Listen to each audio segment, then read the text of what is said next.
রাজ্য জুড়ে চলছে নাকি তা কিন্তু এখন বোঝা মুশকিল, কারণ একের পর এক জেলায় রাজ্য তৃণমূল রীতিমতো চমক দেখিয়েই চলেছে। ডুয়ার্সের রাজনীতিতে হঠাৎ করে নতুন মোড়। 2026 সালের বিধানসভা নির্বাচনের আগে নিজেদের শক্তি বাড়াতে মরিয়া তৃণমূল কংগ্রেস এক বড়সড় সাফল্য পেল।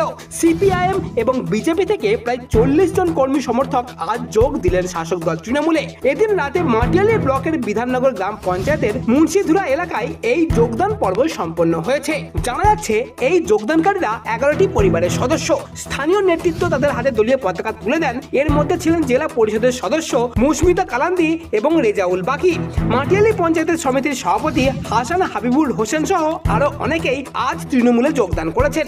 দলত্যাগীরা জানিয়েছেন ব্যক্তিগত মনোমালিন্যের কারণে তারা এর আগে তৃণমূল ছেড়ে অন্য দলে চলে গিয়েছিলেন, কিন্তু নিজেদের ভুল বুঝতে পেরে তারা আবার পুরনো দল অর্থাৎ তৃণমূলে ফিরে আসার সিদ্ধান্ত নিয়েছেন। এই ঘর বাপসিকে তৃণমূল শিবির 2026 সালের ভোটের আগে একটি বড়সড় জয় হিসেবেই দেখছে এবং ঘরের ছেলে ঘরে ফিরে এসেছে, এমনটাই বলছে স্থানীয় তৃণমূল নেতৃত্ব। আমাদের আগের ভিডিওতে কমেন্ট করে মতামত জানিয়েছিলেন আরিয়ান ধর, পায়রি পাল, মনোজ বাগচি এবং রঘু মুখার্জি। আপনাদের অনেক ধন্যবাদ কমেন্ট করার জন্য।